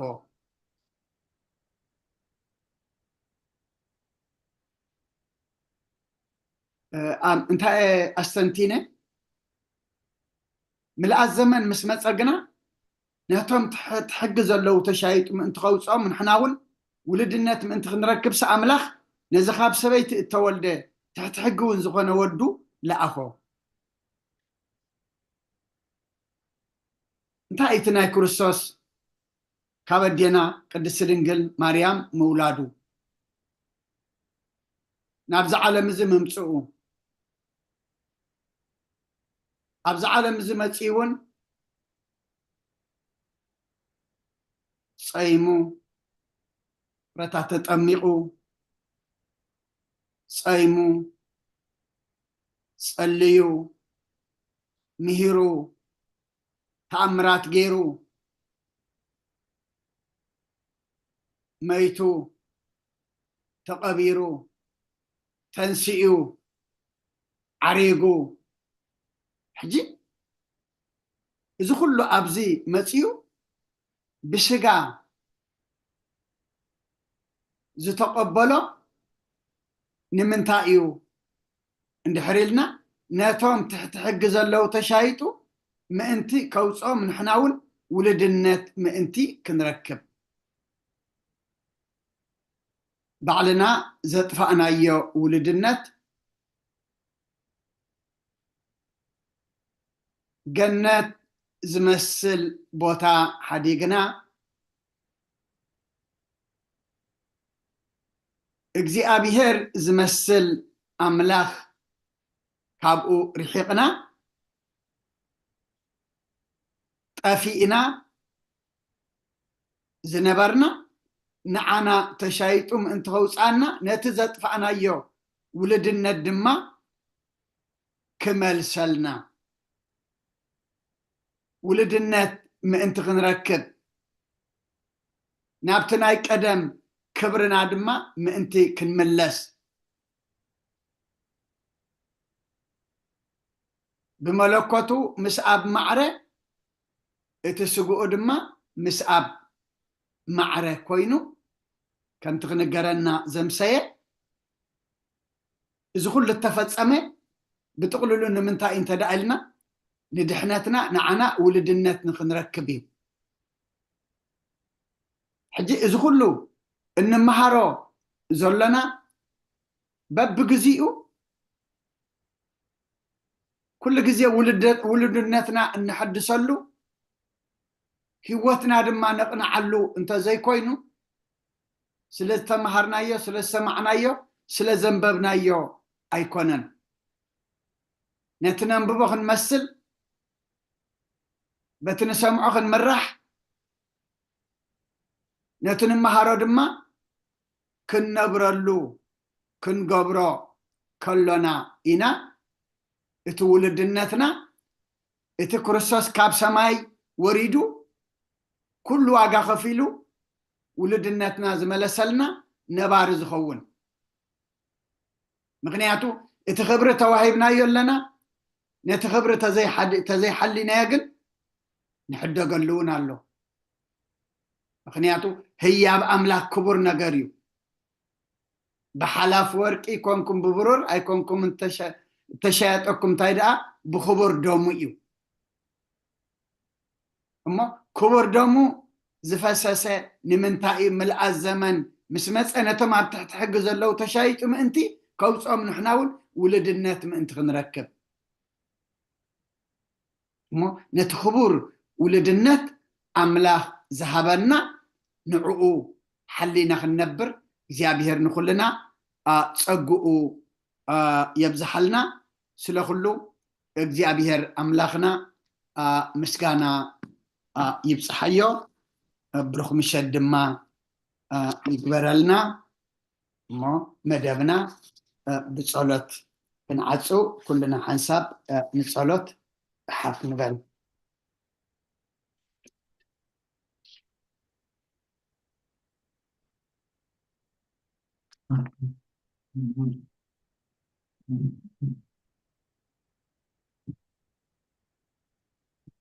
انت سلام زصلت صلوت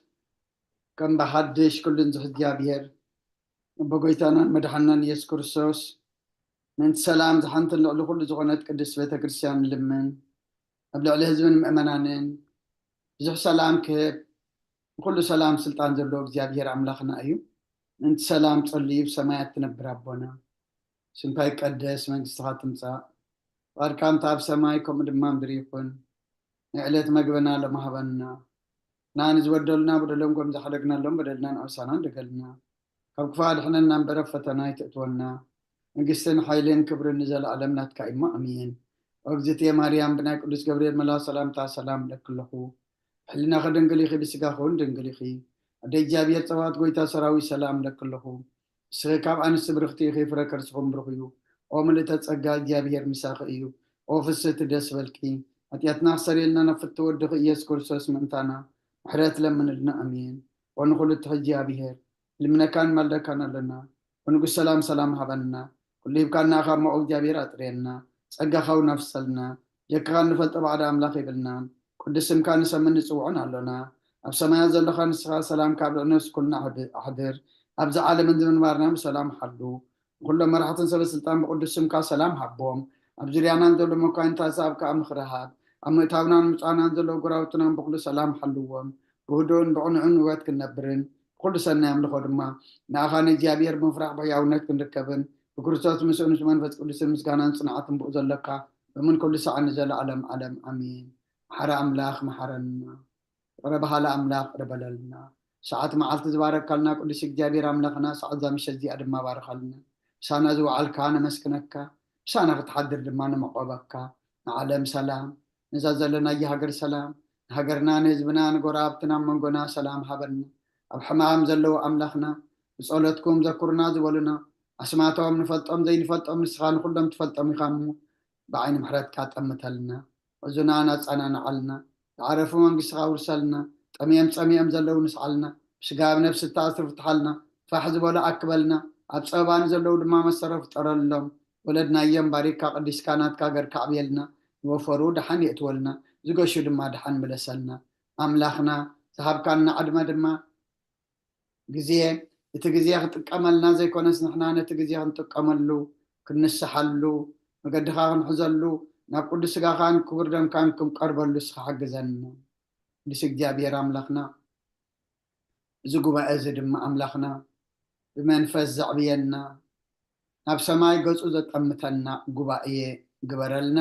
ብናይ ኣዴና ቅድስቲ ድንግል ማርያም ኣማላድነት ብናይ መላእክቲ ተራዳእነት ብናይ ነቢያትን ሃዋርያትን ጻድቃንን ሰማዕታትን ጸሎታ ይትፈለየና ከምተና ሃዋርያት ዝመሃርካዮም ኣብ ሰማያት ትነብር ኣቦና እናበልና ንጽዋዓካ ኣለና ስምካ ይቀደስ መንግስትኻ ትምጻእ ፈቃድካ ኣብ ሰማይ ከምኡ ድማ ምድሪ ይኹን ንዕለት መግብና ለማሃበና ንሕና ንዝበደሉና በደሎም ከም ዝሓደግናሎም በደልና ንዕወሳና እንደገልና ካብ ክፋል ሕነና እምበረ ፈተና ይትእትወና መንግስትን ኃይልን ክብርን ንዘለዓለም ናትካ ኢማ አሜን ኦ እግዝእቴ ማርያም ብናይ ቅዱስ ገብርኤል መልአክ ሰላምታ ሰላም ለክለኹ ሕሊናኸ ድንግል ኢኺ ብስጋኹን ድንግል ኢኺ ኣደ እግዚአብሔር ፀባኦት ጎይታ ሰራዊት ሰላም ለክለኹ እስኺ ካብ ኣንስቲ ብርክቲ ኢኺ ፍረ ከርስኹም ብሩኽ እዩ ኦ ምልእተ ጸጋ እግዚአብሔር ምሳኺ እዩ ኦ ፍስሕቲ ደስ በልኪ ኃጢአትና ክሰሪየልና ናፍቲ ወድኺ ኢየሱስ ክርስቶስ ምእንታና ምሕረት ለምንልና አሜን ፍትሐ ወይ ስረ እግዚእና ኣምላክና መድኃኒትና ኢየሱስ ክርስቶስ ካኒከ ካና ስረ ኃጢአት ደምሳሲ ኣበሳ ወልዱ ለብርከሻቴ ብርሃን አንቱም አቡየ ቀናት ወዊድ የቆናት ሮን ሳይድጎ ጸናት በበስምክሙ ኩንፍታኖ ንጻህነ ይረስ የምነት ብሉዋን ሰማያት ዚዮ መሐረነ ክርስቶስ መልዓት ሰብተኽልተ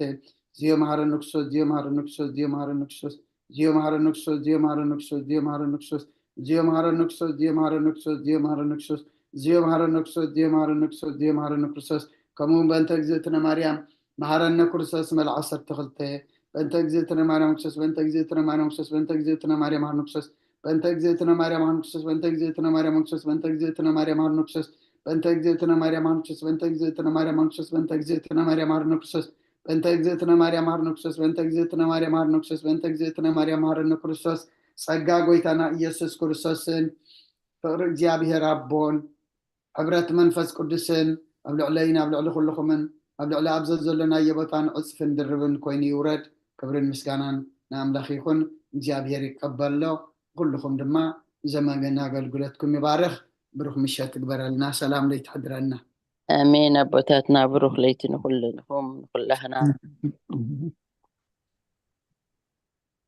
ስለዝነበረና ናይ ትምህርቲ ጊዜ እግዚአብሔር ዝተመስገነ ይሁን آمين عليه وتسمعنا برخليتي عليه وتسمعنا برغليتي آمين آمين نخلهنا على هيوت يسمع لنا لؤلا ባህሪ ፈጣሪና አምላከ ቅዱሳን ካብ ተተላለናሉ ጊዜን ሰዓትን ክሳብ ሰዓት ዝብድሓነ ሰላም ዓቂቡ ብሰላም ጀሚርና ብሰላም ክንውድእ ከም ዝረዳእና ሕጂ እውን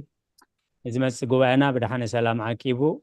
ብከምዚ ቅዱስ ኣገልግሎት ክንራኸብ ናይ እግዚኣብሔር ቅዱስ ፈቃድ ይኹነልና ነቶም ግዜኹምን ስራሕኩምን ኣወሃሂድኩም ነቲ ቤተ ክርስቲያን ትህቦ በረኸትን መልእኽትን በአንቃድዎን ብጥባትን ክትከታተልዎ ዘምስኹም ከዓ ትብሕቡኡ ዝርኢ እግዚኣብሔር ሴተ ጻድቃን ኣስበትሑታን ይኽፈልኩም ትብል ቅድስት ቤተ ክርስቲያን ሰላም ለይቲ ይግበረልና ብሰላም ካየራኽበና አሜን ማዕልና ቦና ክብርና ኣምላኽ ይኹን ኩልኹም ሰላም ምሸት ብሩኽ ምሸት አሜን አሜን። ብሩኽ ለይቲ ቃል ህይወት የስማዓልና ሰላም ከመምስኹም ብሩኽ ለይቲ ቃል ህይወት የስማዓልና آمين آمين نخلهنا على هوات يسمع لنا نخلهنا لوام ليتي ጽቡቕ ንቕንየልና برخليتي يا بوتات آمين آمين اسمي بارخ كلهنا زمنا قلقلوت يبارخ ولبتكم يزنعيو تمام آمين